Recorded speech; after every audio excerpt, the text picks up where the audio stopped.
Class 9 ইংলিশের 1 নম্বর model সেটের writing party আজকে আলোচনা করব। প্রশ্ন রয়েছে, write a paragraph in about 100 words using the following hints on how your locality look like at dawn. ভোরবেলায় তোমার এলাকা দেখতে কেমন লাগে তা নিচের হিন্টস যেগুলো দেওয়া রয়েছে ব্যবহার করে 100টি শব্দের মধ্যে একটি অনুচ্ছেদ লিখতে হবে। প্রথমে টাইটেল দেবে যে মাই লোকালিটি অ্যাট ডন।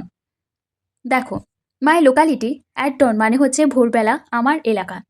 প্রথম বাক্য, I live in a very quiet and beautiful village. আমি একটি খুব শান্ত এবং সুন্দর গ্রামে থাকি। At dawn the eastern sky looks wonderful. ভোরবেলায় পূর্বের আকাশ চমৎকার দেখায়। It slowly turns pink and orange. এটি ধীরে ধীরে গোলাপি এবং কমলা রঙে পরিণত হয়। The morning breezes blows softly.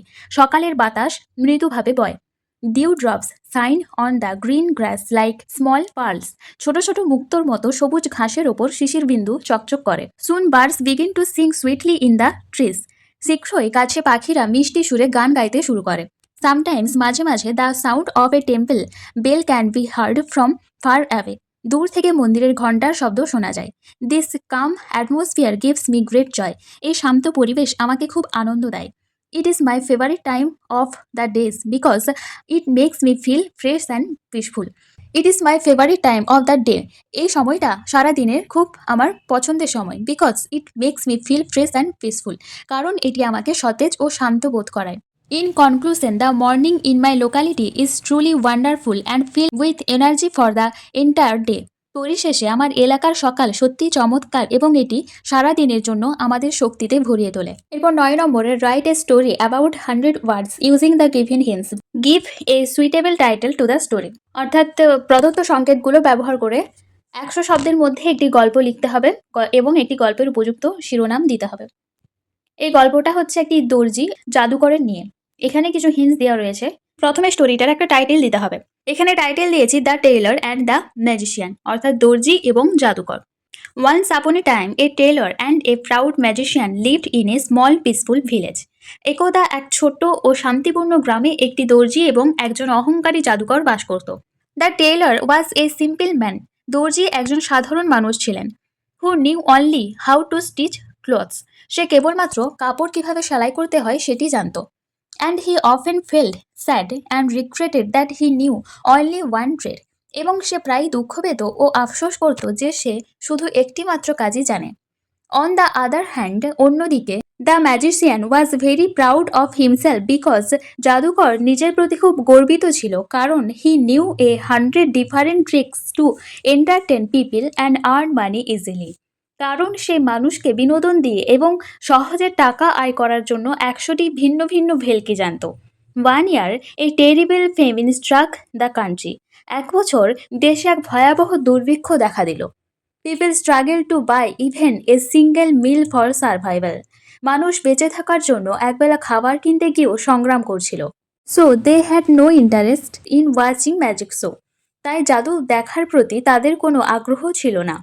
As a result, ফলে the magician fail to earn anything and suffered a lot of hardship due to hunger and poverty. জাদুকর কোনো আয় করতে ব্যর্থ হয় এবং ক্ষুধা ও দারিদ্র্যের কারণে অনেক কষ্ট ভোগ করতে হয়। However the Taylor continued his simple daily work.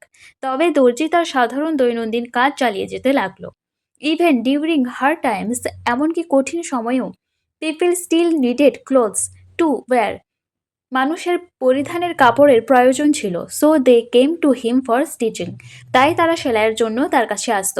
The tailor earned just enough to live comfortably by his honest means. দর্জি তার সৎ উপার্জনের মাধ্যমে বেশ স্বাচ্ছন্দ্যেই জীবনযাপন করার মতো পর্যাপ্ত আয় করে নিত। স্টোরির শেষে একটা মোরাল দিতে হয়। মোরাল মানে হচ্ছে নীতি শিক্ষা, মানে গল্পটা থেকে তুমি কি শিখলে। এখানে মোরাল দেবে যে honest and steady labour is always better than empty pride. ফাঁকা অহংকারের চেয়ে সৎ ও অবিরাম পরিশ্রম সবসময় শ্রেয়। এরপর 10 নম্বরে একটি ডায়ালগ রয়েছে।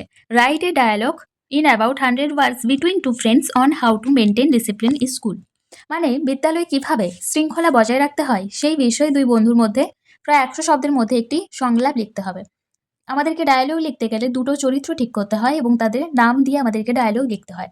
এখানে চাইলে তোমরা টাইটেল দিতে পারো যে a dialogue between two friends about maintaining school discipline. স্কুলে শৃঙ্খলা বজায় রাখা নিয়ে দুই বন্ধুর সংলাপ। এখানে দুটো নাম দিয়েছি, একটা হচ্ছে রিয়া আর একটা দিয়া। দুজনের মধ্যে সংলাপটা এখানে দিয়েছি। হ্যালো দিয়া, হাউ আর ইউ?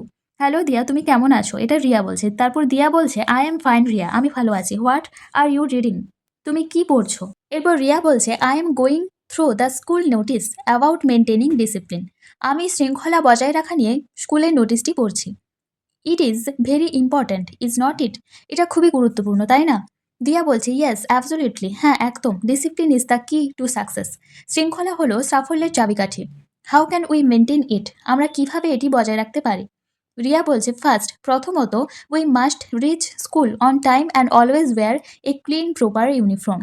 আমাদেরকে অবশ্যই সঠিক সময়ে স্কুলে পৌঁছাতে হবে এবং সর্বদা পরিষ্কার ও যথাযথ ইউনিফর্ম পরতে হবে।